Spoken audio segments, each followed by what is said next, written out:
In the heart of Boston, while the world rushes past, a 12-year-old girl walks the quiet corridors of a hospital at night. Lila Martinez is not a doctor, not a nurse. She's the daughter of a cleaning lady, invisible to everyone around her. But what others ignore, she sees. And when a powerful businessman falls mysteriously ill, it's not the team of 20 specialists who notice the truth. It's Lila.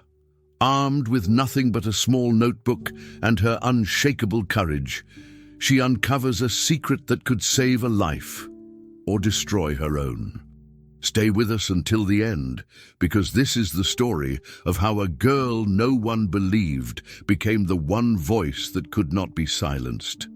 Rosa Martinez adjusted the strap of the cleaning cart with a practiced tug, the motion swift, efficient, almost invisible, like everything she did within those walls. 12-year-old Lila trailed a few steps behind her mother, her sneakers squeaking faintly against the polished floor, though no one looked twice. The hospital's night staff passed them without acknowledgement, their eyes fixed on clipboards or the glow of tablets. Rosa kept her head down, muttering, "Stay close, Lila, don't wander tonight." But Lila's mind was already drifting beyond the rhythm of mops and sprays. To her, the hospital at night was not just a workplace for her mother. It was a shifting labyrinth of doors left ajar, scraps of conversations hanging in the air, hurried notes scribbled on charts. Every corner felt like an unanswered question. Rosa, weary from a double shift, didn't notice her daughter's gaze darting from patient rooms to the doctors pacing in hushed urgency. Lila clutched the frayed strap of her backpack, where a small notebook and pen waited like hidden weapons, ready to catch anything her sharp eyes might discover. The night had only begun, and already the corridors whispered with possibilities only she seemed able to hear. It wasn't the beeping machines or the faint smells of disinfectant that fascinated Lila. It was the human puzzle unfolding before her. She saw a nurse roll her eyes at a young intern fumbling with charts, and how the intern's hands trembled as he pretended not to notice. She watched two surgeons walk briskly by, exchanging words so low that Rosa didn't even glance up, but Lila caught fragments. Transfer delayed, results inconclusive, waiting for Harris. She wrote nothing yet, only stored the words inside her mind, like placing pieces on the corner of a jigsaw puzzle. Rosa paused at a junction, motioning toward a row of rooms to be cleaned. But Lila stepped to the side instead, pressing her back against the wall, blending into shadows, not because she was afraid, but because she knew no one would look for her there. She had discovered long ago that adults only saw what they wanted. Rosa saw a paycheck. Doctors saw their patients. Nobody saw her, not really, and that invisibility gave her freedom. She used that freedom with a kind of instinct Rosa couldn't understand. While her mother bent into rooms to empty bins and wipe down counters, Lila edged closer to open doors. She lingered by one where two residents argued softly over a test result, one insisting it had to be genetic, the other muttering that nothing matched the textbooks. Lila didn't know what case they meant, but she caught the tension in their voices, the frustration of people used to finding answers. A cleaner passed by with a cart of linens and gave her a quick, puzzled glance before moving on. Lila's pulse quickened, not out of fear but anticipation, as though she stood on the edge of a discovery. In her mind, the hospital transformed into more than white walls and sterile tools. It became a story unfolding, and she had the best seat in the house. Rosa scolded her lightly when she returned. "Stop daydreaming. This isn't a playground." But even Rosa's weary eyes softened for a second, as if she knew her daughter's gaze reached further than anyone realized. The routine of the night might have lulled someone else into monotony, but not Lila. She noticed when a door usually closed stood ajar. She noticed when a nurse carried a tray into a room twice, but emerged empty-handed only once. She noticed the rhythm of movement, the shifts of authority, the way people lowered their voices when certain names were spoken. And then, suddenly, the rhythm broke. A hush rippled down the corridor, different from the everyday urgency she had grown used to. Nurses slowed, doctors gathered, and whispers passed like sparks in dry grass. Rosa frowned, following the current with her eyes, but Lila was already alert, leaning forward as though the hospital itself had drawn a sharp breath. Something, or someone, important had arrived, and every gesture of the staff confirmed it. Rosa tightened her grip on the cart, muttering in Spanish under her breath, but her daughter's focus was locked on the sudden swirl of movement further ahead. It was then that Lila first saw the figure that would pull her from the margins of invisibility and into the center of a mystery. On a gurney surrounded by doctors and nurses, Richard Kane entered the corridor, his frame frail beneath the weight of wealth and reputation. She didn't know his name yet, but she recognized the gravity in the way people moved around him, the deference in their lowered voices, the urgency hidden beneath calm masks. His face was pale, almost translucent, and his breathing labored, but his presence commanded more attention than anyone she had seen. Rosa pulled her daughter closer, whispering, "Don't stare. That's not polite." Yet Lila couldn't look away. She had seen patients before, sick, old, fragile. This man was different. Around him, the doctor's confidence faltered, their eyes shifting between charts and each other, as though they faced a puzzle they couldn't solve, and puzzles were what Lila lived for. Her eyes followed the group until they disappeared behind double doors, the muffled exchange of medical jargon trailing behind. Rosa sighed, returning to her cart, but Lila's mind lingered. She had caught the flicker of something others missed. The fear in the eyes of the specialists, the tremor in the hand of the nurse holding his IV, the deliberate way one doctor whispered to another without writing anything down. It was all wrong. She didn't yet know why, but she felt it. Standing there in the dimly lit corridor, clutching her backpack strap as if it anchored her, Lila realized that what she had just seen mattered. Not to her mother, not yet to anyone else, but to her. She would remember the exact moment Richard Kane arrived, the silence it created, and the way every detail pressed itself into her thoughts. For everyone else, it was just another night at the hospital. For Lila, it was the beginning of something much greater. The doctors had spent most of the night in circles, their conversations layered with frustration that grew sharper by the hour. Dr. Harris insisted the case was rooted in some genetic flaw, dismissing other possibilities as distractions from the real work. A younger resident dared to bring up environmental factors, only to be silenced with a cold glance and a muttered, "You're wasting our time."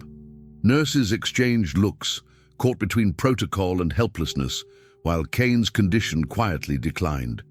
Lila sat on the edge of a chair near her mother's cart, pretending to doodle in her notebook while catching every word.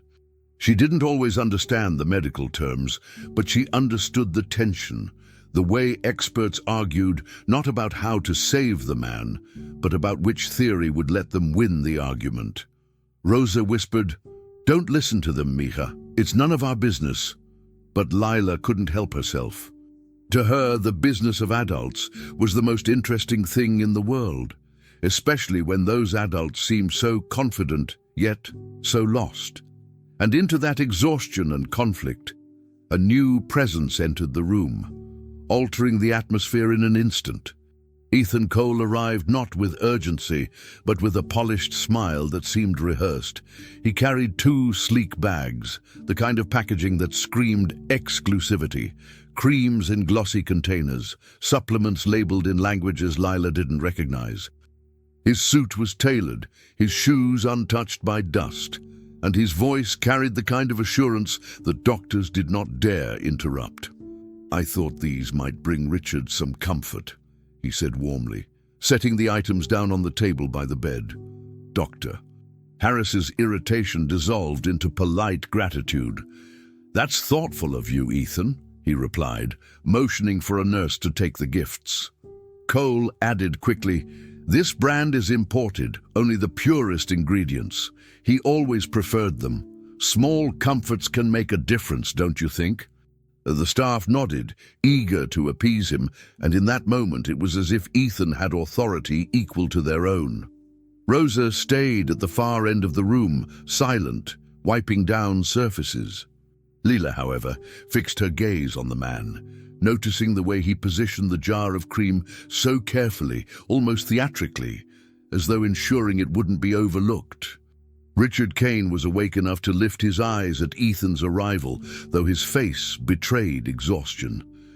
"You again," he rasped, a weak smile flickering.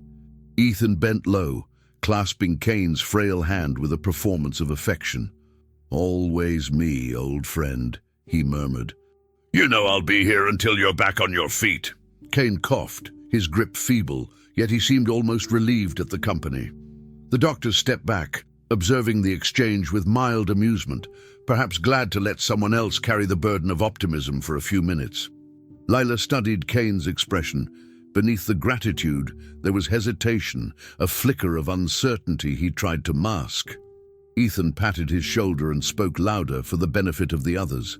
"See, these will help him. He's always trusted my choices." A nurse opened one of the supplement bottles and placed it near Kane's bedside table. Ethan's eyes lingered until it was exactly where he wanted it. Rosa whispered softly to her daughter, "Don't stare. He's a powerful man." But Leila couldn't pull her eyes away, not from Kane, not from Ethan. Something about his gestures felt too deliberate, too rehearsed. When the doctors resumed their arguments, Ethan didn't participate. He sat in a chair by the bed, crossing one leg over the other, watching them with an expression that bordered on disdain. He offered the occasional comment, "Stress won't help him," or "You should let him rest," and somehow the words carried enough weight to pause even Dr. Harris. Leila thought of how invisible her own mother was in these same rooms, how Rosa could scrub a desk inches from their discussion, and not a soul would acknowledge her presence. Yet this man, arriving with creams and pills, was listened to without question. Ethan leaned closer to Kane, his voice soft but just loud enough to carry, "You'll be all right, trust me." The words were intimate, but to Leila they sounded wrong, like lines from a script meant to reassure rather than genuinely comfort. She tilted her head, narrowing her eyes, watching carefully as Ethan's fingers brushed the jar of cream once more before he leaned back with practiced ease. Rosa tried to distract Leila, offering her a small pack of crackers from her cart, but the girl only held them absent-mindedly, her eyes still locked on the visitor. The room seemed to breathe around Ethan's presence. The nurses moved faster, the doctors moderated their tones, even Kane's face softened slightly. Yet none of it seemed natural to Leila. She didn't know why, but her gut twisted when she thought of the jars and bottles Ethan had placed so prominently, as though the gifts themselves demanded use. She noticed that Ethan never asked Kane whether he wanted them. He only told the doctors that they were the best. And the doctors, in their fatigue and desperation, accepted his word without question. Leila scribbled a note in her notebook, "Kane, worse after visits." The letters looked shaky under her pen, but the thought burned sharp in her mind. Rosa frowned, whispering, "Not now, Leila," and nudged her gently, but the girl barely heard her. Ethan eventually rose, smoothing the front of his suit jacket, his smile never faltering. "I'll check in tomorrow," he said confidently, as though the hospital staff worked under his schedule. Dr. Harris thanked him again, shaking his hand with visible respect. Ethan gave Kane a final, lingering glance, the kind that seemed to claim intimacy rather than offer it, then turned on his heel and left. Conversation resumed in his absence, but the energy had shifted. Some of the doctors seemed calmer, as though his presence alone had reassured them. Leila remained pressed against the side of the cleaning cart, unseen, her mind racing. She didn't understand everything yet, but she understood enough to feel the wrongness of what she had witnessed. The pattern was there, clear to her if not to anyone else. Kane's suffering grew worse after Ethan's visits. not better. She tucked her notebook back into her backpack, determined to remember every detail. For her, it wasn't just another moment to fade into invisibility. It was the beginning of something she could not yet name, a secret recorded silently, waiting for its time to matter. The small blue notebook had once been a giveaway item from a pharmacy conference, discarded by someone who thought it too plain to keep. For Lila, however, it was treasure. She carried it everywhere, tucked deep into the pocket of her hoodie, hidden even from her mother when she could manage it. That night, while Rosa scrubbed counters and polished the edges of stainless steel carts, Lila sat cross-legged on the corner chair, pulling out the notebook and smoothing its bent cover with a reverence no one else would have understood. She clicked open a cheap pen and began writing down everything she had noticed. At the top of the page, she wrote the date, underlined twice. Beneath it, she scribbled times: 10:45, Ethan arrives; 10:48, supplements on table; 11:00, Kane coughing more. Her letters were uneven but fast, each one carrying the weight of what she had witnessed. She didn't have the vocabulary of the doctors, but she had sharp eyes and an ability to remember the smallest details. Her notes weren't perfect, but they felt like proof that she saw something others were missing. The more she wrote, the more the pages filled with fragments of overheard conversations. She jotted down snatches like Dr. Harris, genetic weakness, and nurse whispers, toxicology. She didn't always know what the words meant, but she underlined them, sensing their importance. When she ran out of space, she drew arrows, connecting comments to times, creating maps of meaning only she could understand. Her handwriting sprawled, sometimes messy with the speed of urgency, other times carefully neat, as though she knew she might need to show it one day. Rosa came into the room, noticed her daughter's hunched shoulders and sighed. "Lila, not again," she said softly, lowering her voice so as not to be overheard. "You need to stop with that notebook. This isn't schoolwork. It's not your place." Lila looked up, but didn't stop writing. "But Mama, no one else is paying attention," she insisted in a whisper. Rosa shook her head, muttering that curiosity would only bring trouble. Still, the girl couldn't resist. Each time she watched Kane's breathing grow shallow or his face flush after a visitor's gift, she wrote it down. She circled the times of change, made little stars in the margins, as if marking danger. She even began to assign numbers to symptoms, a childish system that resembled data points. A spike in coughing became a +3, shivering was +2. She drew a line through the hours, watching how the symptoms aligned too often with Ethan's visits. It didn't take the mind of a doctor to see the pattern forming. She bit her lip, turning the page, copying her thoughts more neatly. Something is making him worse after Ethan comes. The idea scared her as much as it excited her, because the conclusion seemed too heavy for a 12-year-old to carry. And yet, in the solitude of her notes, the fear mixed with a strange pride. She was doing what no one else dared to do, watching without assumptions. When Rosa scolded her again later, pulling the notebook from her hands, Lila felt a sharp sting of betrayal. "This isn't for you to solve, mija," Rosa said sternly, holding the little book as though it were dangerous. "Doctors go to school for this. You'll only get us in trouble if someone sees." But Lila, desperate, reached up and grabbed it back, clutching it tight against her chest. "If they were right, he'd be better already," she argued, her voice trembling. Rosa pressed her lips together, clearly torn between frustration and fear. "Promise me you won't show this to anyone," she insisted, but her daughter only nodded weakly, her eyes still shining with determination. The reprimand rolled off her shoulders, because deep down she knew she couldn't stop. Over the following nights, the notebook grew thicker, its pages smudged with pen marks, margins crammed with arrows and underlines. Lila began to date every entry, even writing the time she overheard something small, like a nurse sighing or a doctor muttering under his breath.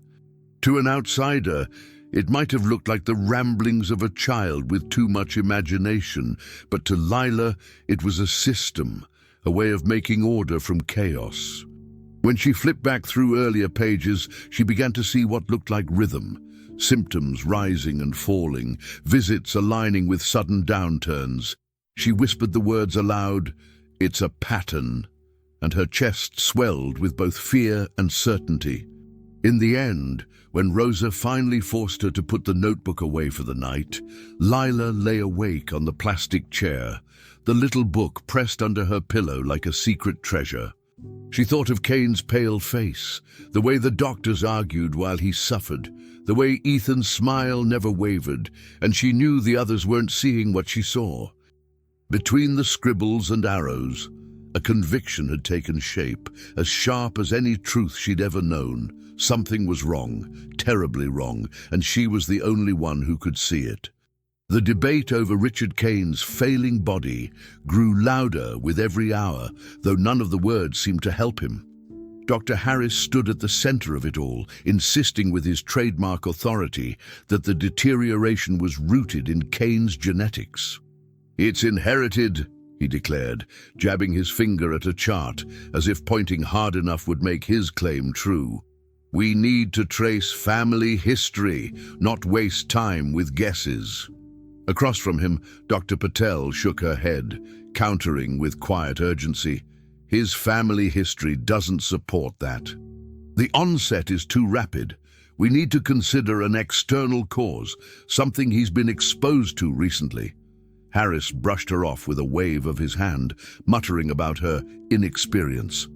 Nurses passed between them with trays and files, glancing nervously as though caught between feuding parents. Kane lay still on the bed, his breathing shallow, every exhale sounding more like resignation. In the corner, Rosa scrubbed the edge of a counter, eyes lowered, determined not to invite attention. But Lila watched the doctors with a kind of fury building in her chest, because all their words floated above the real problem. Kane was dying, and they were too busy competing to see it. Lila leaned closer to her mother's cart, pen poised over her blue notebook, ready to capture the fragments of another argument. She wrote "genetic" with a hard underline, then scribbled "environment" beneath it, circling the word until the page tore slightly. She had grown used to the rhythm of their disputes, but this one felt particularly cruel, as if Kane's life were a chessboard and the doctors only wanted to prove who had the better strategy. She looked at Kane's face, eyes half closed, lips cracked, a man who once commanded entire industries, now reduced to a fragile figure under blankets. For a moment she imagined what it must feel like to lie there while people argued over theories instead of solutions. She bit her lip, a surge of boldness rising, and stood just enough to catch the eye of a passing nurse. The woman stopped briefly, adjusting a tray, and Lila whispered, "He gets worse after the man with the gifts comes." The nurse blinked, then gave a small, practiced smile, the kind adults use when humoring children. "Sweetheart, that's not for you to worry about. Let the grown-ups handle it." She tapped the tray, then walked away without another word. The sting of dismissal burned hotter than any scolding her mother could give. Lila slumped back into her chair, clutching her notebook tightly, as if it could shield her from the weight of being unheard. She thought about the hours she had spent writing down times, symptoms, and fragments of conversations. She thought of the patterns so clear to her eyes, the connections that screamed from the pages, yet no one would even glance at them. She had hoped, just for a moment, that someone might listen, that maybe her small voice could cut through the arrogance swirling around Kane's bed. Instead, she was met with that smile, that gentle dismissal that made her feel smaller than ever. Rosa caught her expression and murmured, "Mija, I told you, they don't want to hear from us. Just stay quiet." Her mother's words carried resignation, the kind born from years of being overlooked, and though Rosa meant to protect her, Lila felt a sharp betrayal in them. She wasn't imagining things. She knew she wasn't, but still, her mother told her to stay silent just like everyone else. The doctors continued their clash as if nothing had happened. Harris slammed a folder shut and demanded another round of genetic tests. Patel, her patience cracking, argued for toxicology screens, but was quickly silenced by his booming voice. A younger resident suggested adjusting Kane's diet, whispering about food sensitivities, which only drew laughter from Harris. Lila listened to every word, her pencil scratching furiously in the notebook as if writing it all down might force the world to take her seriously. She scribbled, "They don't agree, they argue, he suffers." Each word carved into the page felt heavier, darker. She wanted to scream at them to stop talking and just look, really look, but her throat locked. The memory of the nurse's condescending smile pinned her voice down like a weight. So instead, she wrote harder, the letters turning messy, almost angry. Kane coughed suddenly, his body shuddering under the strain. Nurses rushed to steady him, and for a moment the arguments paused. Harris ordered something sharply, Patel pressed her lips together, and the room spun back into action. But to Lila, the cough was proof, not of genetics or diet or theories, but of negligence. He was getting worse right in front of them, and still they did not see.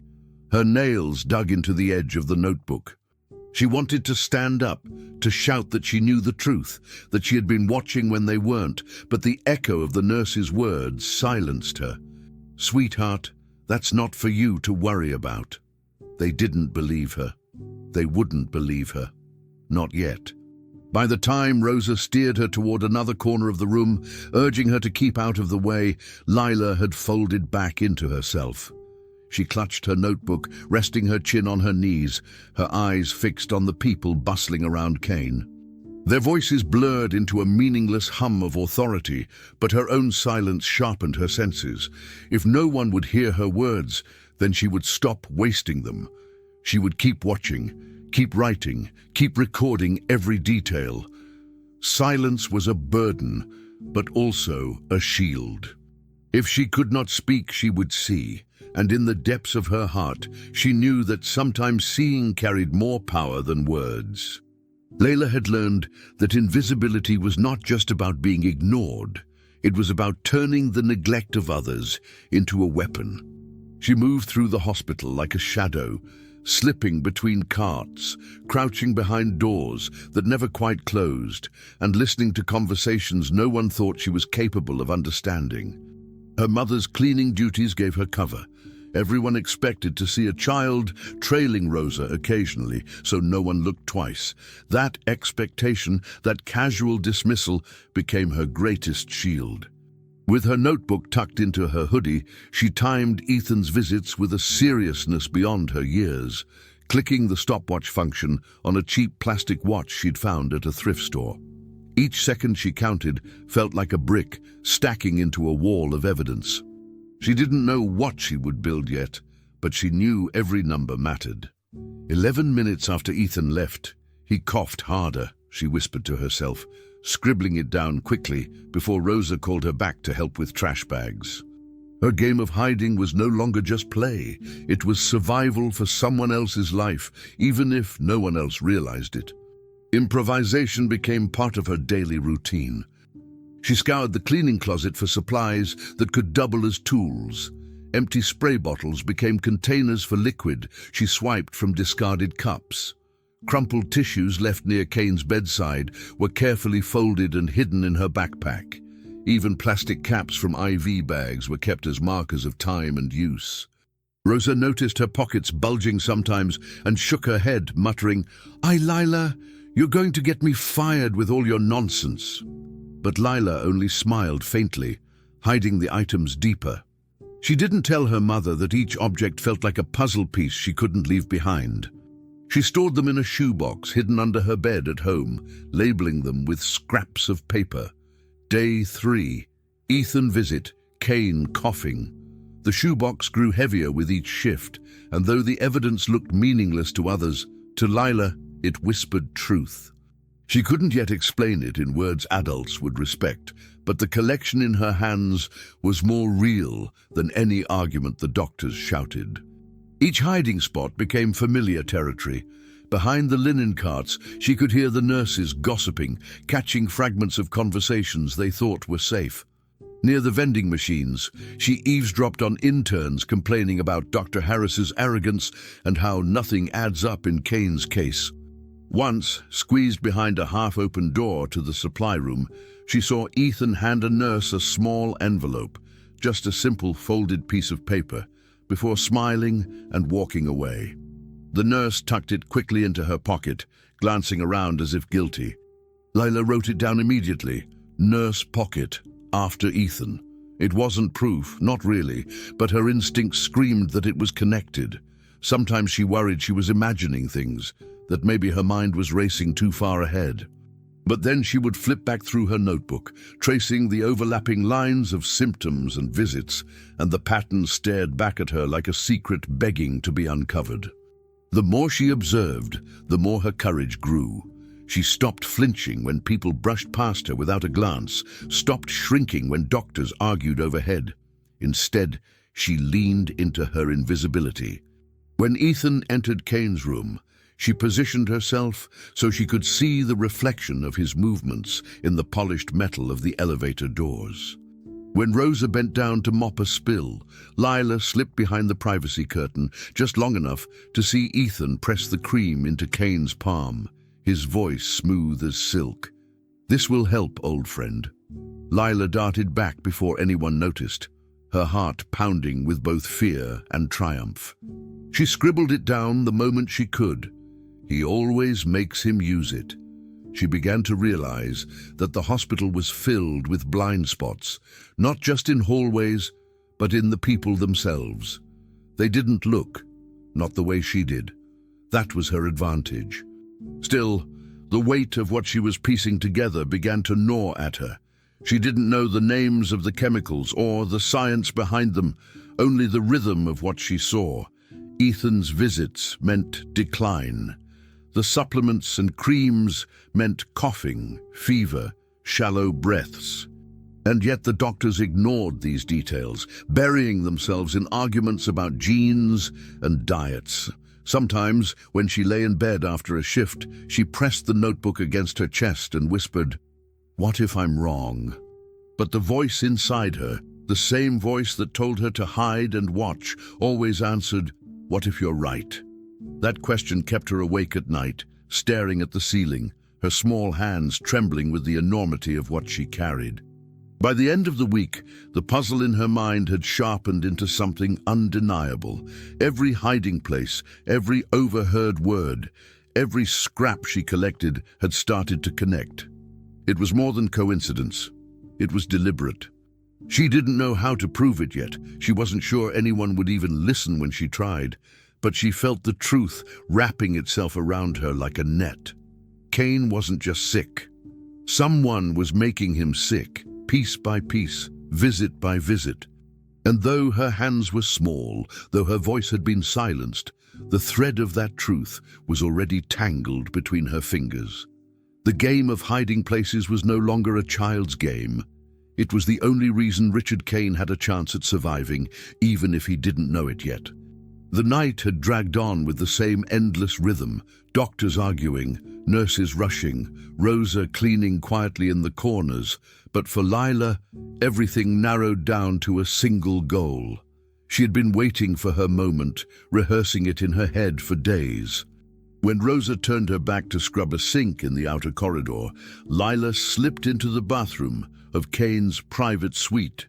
She shut the door without locking it, her pulse quickening with the thrill of both fear and determination.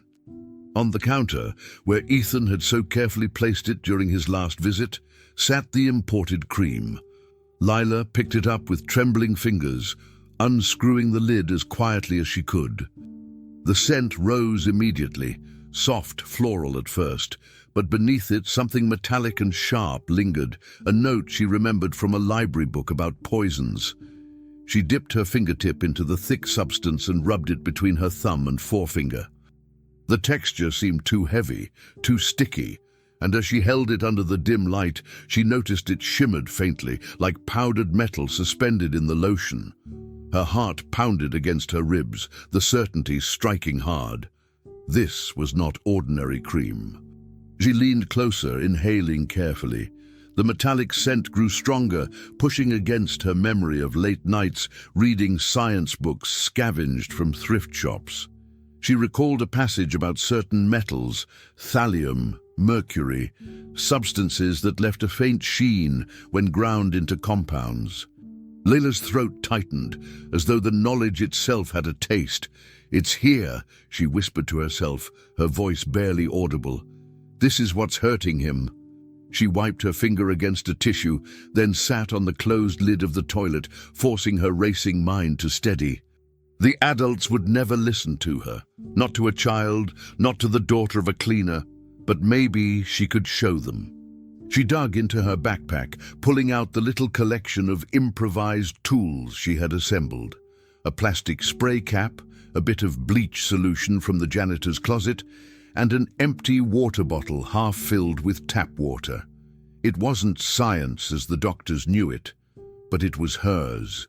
She unscrewed the bottle, dipped the tissue with the cream residue into the liquid, and watched, biting her lip as the cloudy substance spread.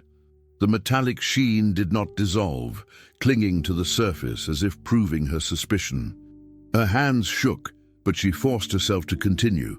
She had once read that metal traces sometimes reacted with certain cleaning agents. Taking the bleach cap, she dripped a small amount into the bottle. At first, nothing happened. Then slowly, faint flecks separated from the cream residue, swirling like glitter. Lila gasped softly, clapping a hand over her mouth to stay quiet. To anyone else, it might have looked meaningless, but to her it was confirmation. Cream was supposed to dissolve, to smooth into nothing. This clung, resisted, revealed something hidden. She scribbled quickly in her notebook balanced on her knee. Reaction. Doesn't dissolve. Metallic. Poison. Her handwriting sprawled unevenly, but she didn't care. The fear that she might be wrong was fading, replaced by the growing weight of knowing she was right. She had uncovered the secret no one else dared to see. The doctors debated genetics. The nurses prayed for recovery, but she held the truth in a plastic bottle, in a smear of cream across a crumpled tissue. A sudden knock on the door jolted her back into terror. "Lila," Rosa's muffled voice called, "are you in there? We need to finish this room." Lila scrambled, quickly stuffing the bottle, the tissue, and the bleach cap back into her backpack. She wiped her hands against her jeans, leaving faint streaks of shimmer behind. "I'll be out in a minute," she called, trying to sound casual. Rosa sighed but moved on, her footsteps fading. Lila's chest heaved with relief, though the panic lingered like static in her veins. She tightened the lid back onto the cream jar, placing it carefully on the counter exactly as she had found it. Her fingers hovered over it for a moment, wanting to throw it in the trash, to scream for someone to look, but she knew better. If she drew attention now, everything would unravel. She had to keep playing the shadow, keep holding the secret until she found the right way to reveal it. She took one last glance at the jar, the ordinary-looking container that held the extraordinary proof of Kane's suffering. Her body buzzed with adrenaline, and for a second she almost laughed, not because it was funny, but because the weight of it was too much for her small frame. She zipped her backpack with shaking hands, pressing it tight against her chest like armor. Every instinct told her the object in her bag could change everything, that it was both her greatest weapon and her greatest danger. The next step wasn't clear, and the uncertainty gnawed at her. She didn't know if she would be believed, or if she could even show this to anyone without being dismissed as a child playing games. But the evidence existed, and it was hers. When she finally slipped out of the bathroom, Rosa was bent over a trash bin, too busy to notice the panic etched across her daughter's face. Lila clutched the jar to her chest once more, before returning it to the counter, careful, deliberate, her eyes darting toward Kane's silent form in the next room. He lay still, unaware of the battle being fought in shadows around him. The metallic scent still lingered on her fingers, a reminder she couldn't wash away. Standing there, caught between fear and triumph, Lila understood fully for the first time that she had uncovered the key. The cream wasn't healing Kane. It was destroying him. And as she slipped her backpack strap across her shoulder, she knew the next move she made could either ruin her life or save his. Richard Kane's condition had shifted from concerning to critical in a matter of hours.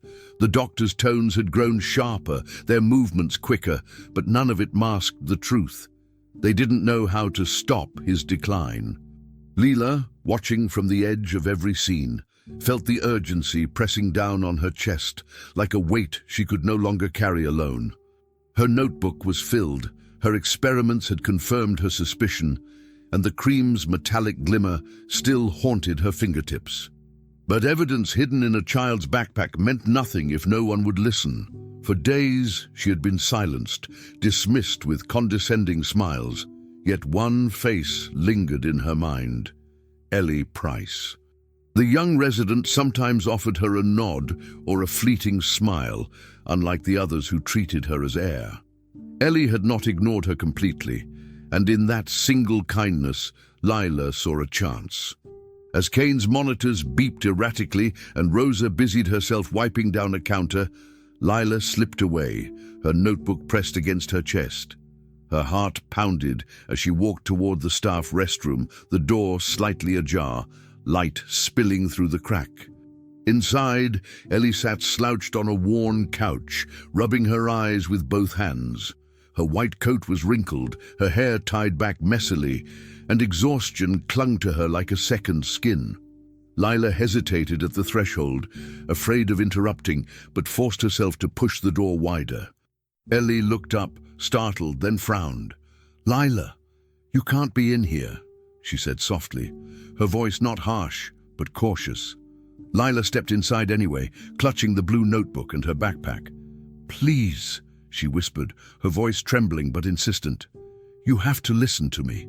Ellie straightened, confusion flickering across her face. "Listen to you about what?" she asked, rising halfway to her feet. The words tumbled out of Lila in a rush. "It's the cream, the one his friend brings. Every time he uses it, he gets worse. I tested it. It isn't right." She laid the notebook on the coffee table, flipping it open with frantic fingers, pages filled with scribbles, dates, arrows, and underlined words. Ellie stared, caught between disbelief and intrigue. The resident leaned closer, scanning the messy handwriting. "These are observations?" she murmured, turning the pages. Lila nodded fiercely. "Times, symptoms, when he coughs, when Ethan comes. Look, every time it's after." Ellie's brow furrowed, the doubt clear in her eyes. "Lila, you're just a kid. These could be coincidences. You shouldn't be carrying this kind of responsibility." Lila's hands shook, but she pulled a small bottle from her backpack, holding it out like an offering. "I tested it with bleach. It's separated. Look at it. Cream doesn't do that. I swear I'm not making it up."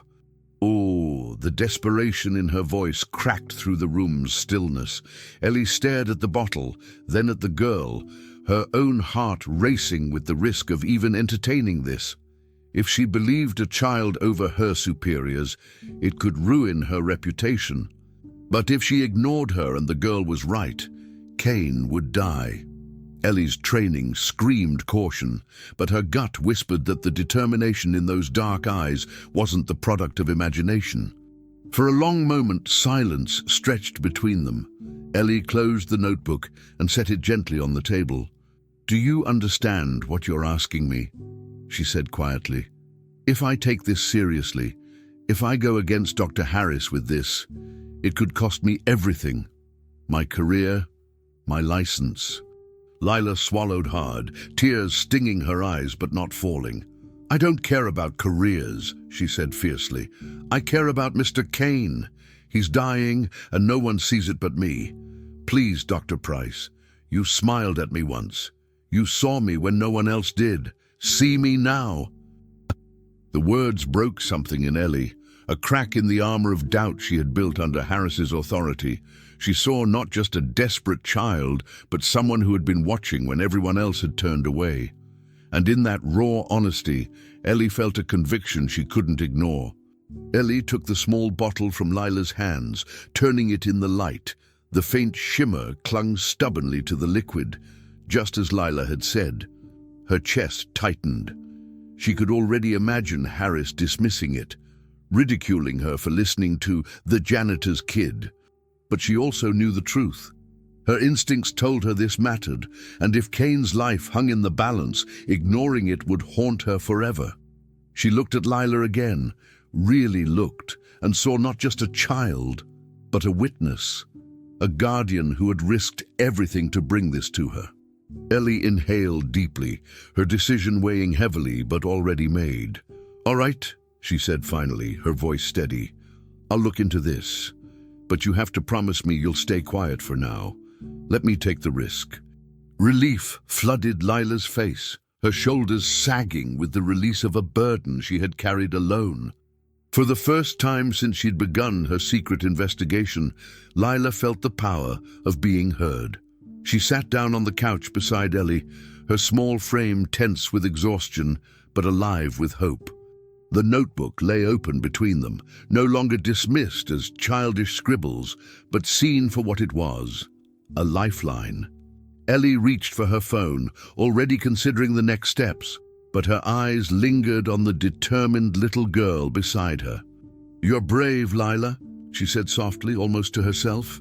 And in that moment, as the weight of disbelief lifted, Lila's silence transformed into strength. Ellie had chosen to believe her, to stake her own future on a voice long ignored. For Kane, it might mean salvation. For Lila, it was proof that even the smallest, quietest truth could break through. Ellie Price wasted no time once she left the restroom with Lila's notebook and the improvised evidence in hand. She approached a trusted lab technician she knew wouldn't question her request, framing it carefully as urgent supplemental work for Kane's case. The technician raised an eyebrow, but agreed to run a specific toxicology panel, one that could highlight metallic compounds often ignored in routine screens. "If Harris finds out you bypassed him," he began, but Ellie cut him off with a shake of her head. "Then let him. If I'm wrong, I'll take the blame. If I'm right, we save a life." Hours stretched into tense minutes as the test ran, every beep of Kane's monitors reminding her what was at stake. Lila hovered in the corridor, clutching her mother's sleeve, while Rosa muttered prayers under her breath. At last, Ellie returned, papers trembling in her hands. She met Lila's gaze first, her expression grave but lit with vindication. "You were right," she said, her voice low but unwavering. "The cream, the supplements. There are traces of heavy metals. Poison." The words spread quickly, like a fire ripping through dry brush. Dr. Harris stormed into the lab results meeting, disbelief twisting into rage as Ellie laid out the findings. "This is absurd," he barked, slamming a fist on the table. "You're basing this on some child's notebook?" "Do." But Ellie stood firm, sliding the papers across the table. "This is not speculation, doctor. These are confirmed toxicology results. It's poisoning." Nurses gasped, residents exchanged shocked glances, and Rosa covered her mouth as though to hold in a cry. Harris sputtered for a response, but faltered, his authority crumbling under the undeniable data. Then came the moment no one could ignore. Federal agents entered, summoned quietly by Kane's legal team once suspicion of foul play had been raised. They walked straight past Harris, their focus fixed on the man whose smile had once calmed the entire staff. Ethan Cole had returned for another visit, carrying a new bag of comforts for his ailing friend. He barely had time to cross the threshold of Kane's room before the agents intercepted him. "Ethan Cole?" one asked, voice clipped and official. Ethan's smile flickered, confusion flashing in his eyes. "Yes, what is this about?" The response was swift. "You're under arrest for attempted murder." Gasps erupted as cameras appeared from nowhere, journalists already tipped off to the scandal. Ethan tried to protest, his charm unraveling as cuffs clicked around his wrists. "This is ridiculous. I've been helping him. I'm his friend." But the mask he wore so carefully slipped, exposing a flash of cold fury before he was dragged away. The bag of creams and pills fell to the floor, spilling across the tile like evidence spilled from his own hands. Doctors and nurses who once deferred to him now turned away, unwilling to meet his eyes. Meanwhile, in Kane's room, the atmosphere shifted from despair to fragile hope. Ellie instructed the team with renewed authority, ordering the immediate administration of an antidote to flush the toxins from his system. The process was delicate, and Kane's frail body trembled under the treatment. Monitors spiked and dipped, nurses moving with urgency as Ellie kept her eyes glued to the readings. Lila stood near the back of the room, her nails digging into her palms, every second stretching like a lifetime. Rosa whispered, "Mija, don't look. It's too much." But Lila couldn't turn away. She had followed the trail of truth this far. She had to see it through. After long, breathless minutes, the monitor line steadied. Kane's pulse found a rhythm again, and the shallow rattling of his breaths grew fuller, stronger. Ellie exhaled, her shoulders sagging, whispering, "He's stabilizing." Relief rippled through the room like a wave. The chaos outside the suite contrasted with the stillness inside. Reporters shouted questions down the hallway, staff whispered about betrayal and greed, and Harris's reputation seemed to collapse before everyone's eyes. But at Kane's bedside, there was only the fragile sound of survival returning. Rosa clutched Lila's shoulder tightly, her own tears threatening to spill. Lila looked down at her small hands, remembering how they had shaken while holding that bottle of cream, how her voice had cracked when begging Ellie to believe her. Now the world saw the truth she had carried alone for so long, a truth torn open for everyone to witness. It wasn't triumph she felt, not exactly. It was something quieter, deeper, the strange serenity of knowing she had been right all along. In the corner of the room, away from the chaos of arrests and accusations, Lila held her mother's hand, squeezing it for strength. She was scared by how fast everything had unfolded, how quickly secrets turned to evidence and masks to shackles. But there was also a calm inside her she couldn't explain. Kane was alive. Ethan was exposed. And she, the girl no one ever noticed, had been the one to see it from the start. Days after Ethan Cole's arrest, the hospital corridors no longer felt the same. Where once there had been indifference toward the small girl following her mother's cart, now there were whispers. Lila noticed it first in the glances, the way doctors looked at her a beat longer than they used to, the way nurses nodded slightly when she passed. At first, she thought it was her imagination. She had lived so long in the safety of invisibility that recognition felt foreign, almost intrusive. One morning, as Rosa polished the brass handles near the main lobby, two medical interns walked by, murmuring to each other. "That's her, right? The girl who noticed what none of us did?" one whispered. The other nodded. "Lila Martinez."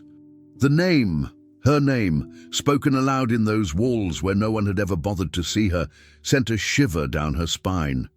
She hugged her notebook closer to her chest, unsure whether to feel proud or exposed. Rosa caught the moment, her eyes softening, though she said nothing. For the first time, Lila felt the weight of being seen, not by choice but by truth. The shift wasn't only in whispers.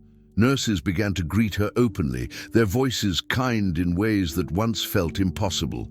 One of them, a woman named Clara, who had previously brushed past her without acknowledgement, stopped to offer a small smile. "You've got sharp eyes, Lila. Don't lose that," she said, squeezing the girl's shoulder gently before moving on. Lila stood frozen, her cheeks warming at the simple recognition. Even Dr. Patel, the one who had argued for external causes all along, crouched beside her in the hallway to say, "You may have saved his life more than any of us. Never let anyone tell you your voice doesn't matter." These moments should have made her beam, yet part of her clung to the habit of shrinking back. She wasn't used to being acknowledged. She wasn't sure she trusted it, but she carried each word carefully, like rare treasures, letting them echo against the years she had spent in silence. The most startling moment came during a meeting called to review the hospital's handling of Kane's case. The conference room was crowded. Senior staff, administrators, and exhausted doctors filled the seats. Rosa sat against the back wall with Lila, both out of place among the crisp coats and sharp ties. Harris kept his gaze fixed on the table, his authority stripped, while others argued about protocols and reputations. Then Ellie Price rose from her chair, her voice cutting through the noise. "I need to say something," she announced, her tone firm but respectful. The room quieted. Ellie's eyes swept across the gathering before landing on Lila. "This girl," she said clearly, "is the reason Richard Kane is alive. Not me, not Dr. Patel, not Dr. Harris, Lila Martinez. She noticed what 20 of us failed to see. She is, and I mean this sincerely, the true invisible guardian of this hospital."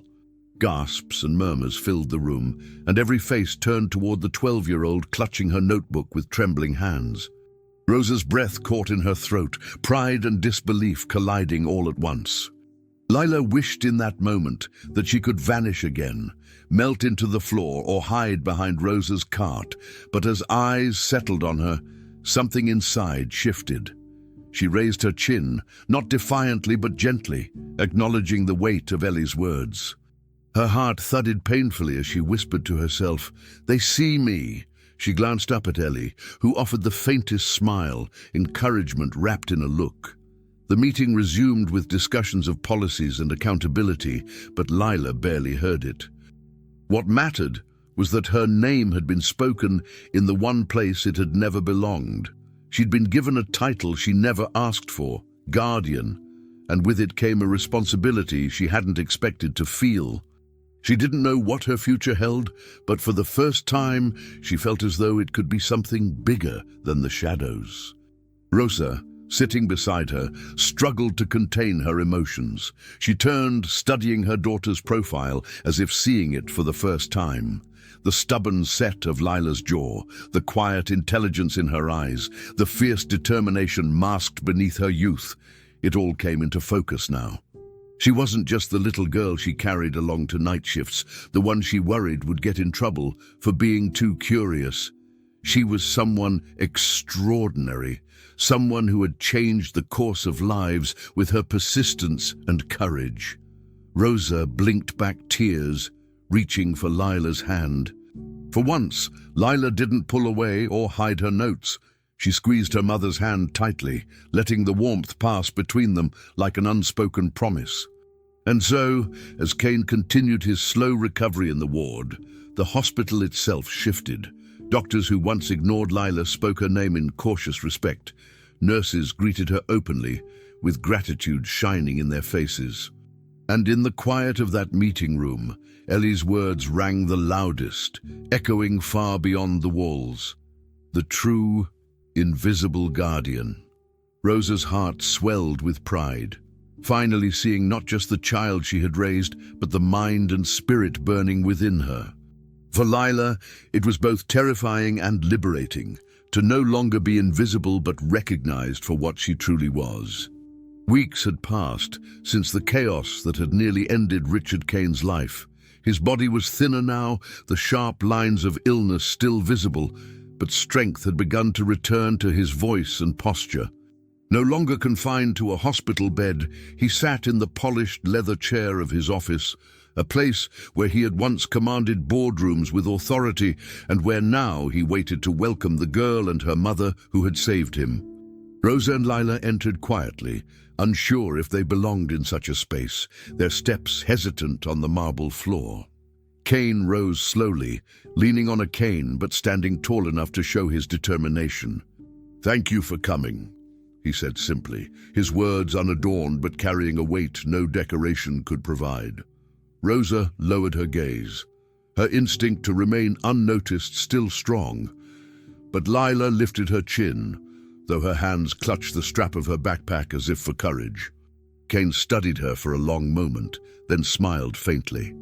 "I owe my life to the courage of a girl who refused to stay invisible," he said. The room grew still, the truth hanging heavy and undeniable. He gestured toward the chairs opposite his desk, and they sat, awkward at first, unsure of how to behave in the presence of a man whose name was tied to power and wealth. But Kane's voice softened as he continued. "I've had the best doctors in the country. I've had resources, connections, and influence. None of it saved me." "What saved me," he said, turning his gaze directly to Lila, "was your persistence. You saw what none of us did."